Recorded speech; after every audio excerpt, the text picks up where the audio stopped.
도널드 트럼프 미국 대통령이 그린란드를 매입하겠다는 의사를 거듭 밝혔습니다. 그린란드는 북극 항로의 주요 요충지인데요. 미국을 비롯한 많은 국가들이 북극 항로 개척을 위해 갖고 발빠르게 움직이고 있지야. 이에 우리 부산도 북극 항로 개척 전담 조직을 꾸리고 본격적인 실행에 나섰습니다. 그렇다면 북극 항로 개척이 와 중요한지 관련해서 자세히 알아볼게요. 예, 사단법인 극지해양 미래포럼 상임이사시고요. 박수연 국제신문 문화사업국장 전화 연결돼 있습니다. 나와 계시죠? 안녕하십니까? 네, 안녕하세요. 박수인입니다. 예, 네, 반갑습니다. 본격적인 이야기를 나누기 전에 북극 항로부터 좀 말씀해 주시죠. 네, 인류는 이동의 수단으로 항로를 개척해 왔는데요. 네. 북극 항로는 북극해를 지나 유럽 대륙과 아시아 또는 아메리카 대륙을 연결하는 항로라고 보시면 됩니다. 그런데 이제 북극 항로는 북동 항로와 이제 북서 항로로 구분됩니다.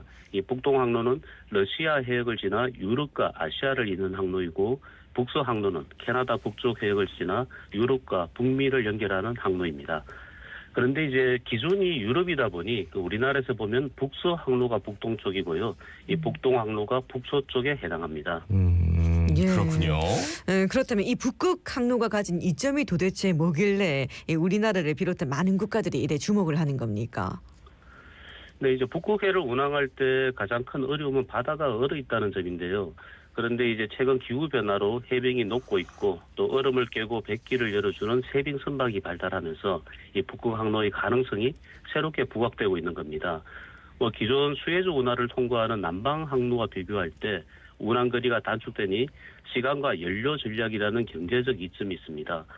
그리고 이제 남방 항로상에 여러 가지 문제점이 있는데요. 이로 인해 대체 항로 개척이 꾸준하게 요구되어 왔습니다.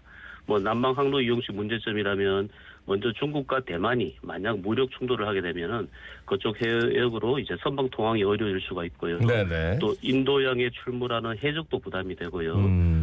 또 2021년 3월 1일이었죠. 수에즈 운하에 선박이 자초되면서 글로벌 물류가 상당 기간 정지된 적이 있었는데요. 이러한 경험치가 쌓이면서 대체 항로의 필요성이 새롭게 부각되고 있는 겁니다. 예, 그러니까 안보적인 문제도 굉장히 크게 작용하고 있고 또 효율성을 따진다면 어마어마한 효율성이 있는 것이고 최근 네. 도널드 트럼프 미국 대통령이 그린란드 여기를 매입하겠다 이렇게 의지를 네. 밝히기도 했는데 이것도 북극 항로와 깊은 연관이 있다고요? 네, 많은 분들이 그렇게 생각하고 있습니다. 사실 미국에게 그린란드는 과거 러시아로부터 매입한 알래스카만큼이나 매력성입니다. 그린란드에 있는 지하자원도 중요하지만요. 북반구에서 가장 큰 섬인 그린란드를 차지하게 되면 북극의 절반을 차지할 수 있는 이점이 있습니다. 그래서 미국 입장에서는 북극 항로 시대를 대비하는 장기적인 포석이라는 관측이 나오는 겁니다. 예. 그렇다면은 네. 이 북극 항로를 둘러싼 유럽하고 동북아시아 국가들의 움직임은 좀 어떻습니까? 네, 사실 유럽의 경우 작년이죠. 2024년에 북극 항로를 통한 선박 통과 횟수가 역대 최대 기록을 달성하는 등 이미 일구간은 상시 운항되고 있습니다. 또 러시아 입장에서는 우크라이나와 전쟁 이후에 전후 복구를 위해서는 가스나 이제 연료를 수출을 할 수밖에 없는데요. 예. 이를 위해 이제 북극 항로 활성화에 러시아가 가장 주목할 수밖에 없을 겁니다. 그리고 우리 동북아, 중국과 일본, 우리나라를 포함한 동북아 입장에서 보면은 이 동북아 거점 항만 지위를 놓고 중국은 텐진항을, 일본은 홋카이도의 토마코 마이항을 개발하고 있는데요. 네네. 우리 부산항이 앞으로 이들 항구와 경쟁하게 될 거라고 이제 전망들 하고 있습니다. 그래요. 부산항의 경쟁 이런 것도 말씀해 주셨는데 그러면 북극 항로 개척이 조금 된다면 부산에도 네. 분명히 변화가 있을 것 같은데 부산이 북극 항로 개척에 온 힘을 쏟아야 되는 이유 여러 가지가 있겠군요. 네, 도시와 국가의 흥망성쇠는 이제 항만과 함께 되었다는 것을 우리는 역사를 통해 잘 알고 있습니다. 예. 한 예를 들더라도 1520년 마젤란 해협이 개척되었잖아요. 그리고 이제 대서양과 태평양을 오가는 모든 배들이 마젤란 해협 초입에 있는 칠레 푼타아레나스의 배를 댈 수밖에 없었는데요. 그래서 푼타아레나스가 이름도 없는 도시가 당시 최고의 항만 도시로 300년 동안 성장할 수 있었거든요. 그래서 저는 이제 북극 항로는 트럼프의 미국 우선주의 정책이나 세계 경제 침체, 또 러시아의 전후 복구를 위한 동진 정책, 또 중국과 대만의 갈등 등 우리에게 닥친 위기를 기회로 바꿀 수 있는 새로운 비전이 아닐까 이렇게 생각합니다. 예. 예, 그래가 부산이 북극 항로 관문 도시로서의 입지를 다지기 위한 본격적인 논의에 들어갔는데 지난 13일에 부산 북극 항로 개척 TF 첫 회의가 열렸습니다. 이번 네. 회의에서 좀 어떤 얘기가 오갔습니까? 네, 이제 부산시가 북극 항로에 대한 정책 방향을 정한 것이 말씀하신 대로 13일이었죠. 김광의 미래혁신 부신장을 단장으로 구성된 북극 항로 개척 TF가 아닐까 생각합니다. 예. 이날 김태유 서울대 명예교수의 기조 강연에 이어서 부산연구원 장하용 실장, 또 한국해양수산개발원 김음지 실장 등이 발제를 하셨고요. 또 참석한 각계 전문가 19명이 북극 항로에 대한 자신들의 연구와 또 사업 방향을 중심으로 의견을 개진했었습니다. 이제 앞으로 이제 부산시에서 발족한 TF가 어떤 이야기를 담아내고 이를 정책화할지 참석자들 모두 지금 상당한 기대를 가지고 있습니다. 그러면 이제 TF 발족하고 의견을 나눴다는 거는 어느 정도 이제 계획이 서면 계획이 섰을 수도 있고, 그러니까 뭐 어떤 활동을 계획하고 있는지 그리고 어떻게 구체화 시킬 것인지에 대한 논의도 있었을 것 같은데, 예, 그것 좀 네. 부연 설명해 주시겠습니까? 네, 가장 중요한 거는 이제 TF 발족을 통해 그 북극 항로 개척에 대한 에너지들을 한번 모을 수 있었다는 이야기고요. 네. 또 각 기관의 의지를 이제 확인할 수 있었다는데 이제 가장 중요한 방점을 찍을 수 있습니다. 또 현재 이제 국내에서는 경부권이나 강원권 도시들이 이 북극 항로 거점 항만이라는 지위를 두고 약간의 선의의 경쟁을 하고 있습니다. 서로 입장을 개진하고 있는데 일본이나 중국의 항만 도시와 경쟁하기 위해서는 이 정부의 명확한 선택과 집중이 필요하지 않을까 생각합니다. 네.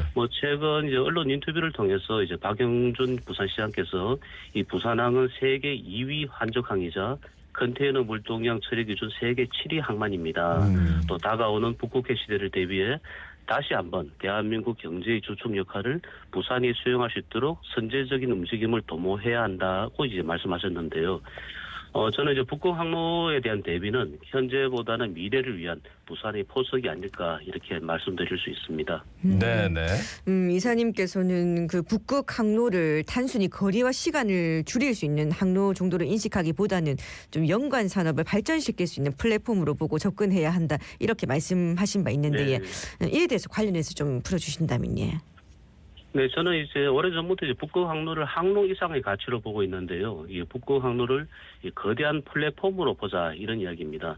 한번 생각해 볼까요? 흑한지 해역을 항해하기 위해서는 이제 튼튼한 배를 만드는 조선업이 필요하고 네. 또 선박 기자재 산업이 첨단화, 국제 표준화되어야 합니다. 또 사고 방지를 위한 자율 운항 선박에 대한 연구가 따라야 되고요. 또 흑한지 해역을 항해하기 위한 아이스 파일럿 양성과 해도 제작 산업이 또 필요하고요. 또 스마트 항만 운영 및 관리에 대한 투자가 필요하고 또 혹시 있을지 모를 사고 해역에서의 군안 구조 산업도 활성화되어야 합니다. 또 이제 사고 시 분쟁 해결을 위한 회사법인 설립도 부산에서 따라줘야 되고요. 네네. 이러한 모든 산업 육성을 위한 금융업과 보험업의 발전이 또 따라야 됩니다. 또 장기적으로 보면은 국민이 즐길 수 있는 크루즈 관광 및 컨벤션까지 동반 성장할 수 있어 이 북극 항로라는 플랫폼은 그 갈래가 아주 다양한 산업의 육성과 담보가 될 수 있다 이렇게 생각을 합니다. 그런데 이러한 산업의 인프라가 이미 부산에 많이 형성돼 있습니다. 그래서 이제 북극 항로 시대를 대비하기 위해서 이제 우리나라에서 최적화된 도시는 또 동북아에서 최적화된 도시는 부산이 아닐까 이렇게 생각을 하는 겁니다. 일단 컨테이너 물동량 자체가 환적함을 2위의 항이고, 네. 화물선이라는 게 어디든 갈 수 있는 거잖아요. 그렇죠? 네, 그렇습니다. 예. 그럼 만약에 이제 북극 항로를 이용해서 시작하면 그 다음부터는 이 관련 산업들은 정말 많은 것들이 바뀌고 또 관련 인력들도 인재들도 필요하게 되고 그러니까 무궁무진하다라는 표현이 딱 맞는 것 같은데 네, 우리 그렇습니다. 부산 시민들에게 마지막으로 한 말씀 남겨주신다면 어떤 말씀해 주시겠습니까? 네, 부산이 극지로 향하는 동북아 극지 관문 도시가 되는 것이 이제 부산의 신성장 동력입니다. 이런 믿음 속에 2015년에 극지 해양 미래 포럼이 설립되었는데요. 이 포럼은 일선학교의 해설사를 파견하는 해설사 사업이나 독후감 공모전 등 여러 공모전과 또 부산 청소년들을 남극과 북극으로 보내는 청소년 극지 체험 탐험대 이런 사업들을 지난 10년간 꾸준하게 전개해 왔습니다. 저는 지금까지 진행해온 극지 관련 교육 사업과 또 부산시에서 출범한 항로 개척 TF 또 민간에서 발족하는 기획위원회 등을 담아낼 수 있는 큰 그릇이 마련되어야 한다고 생각하고요. 이런 큰 그릇이 이 2016년부터 제가 계속 주기차게 부산시와 해양수산부 제안해 왔는데요. 이 극지타운이라는 이런 플랫폼을 한번 만들어보자 이런 기대를 하고 있습니다.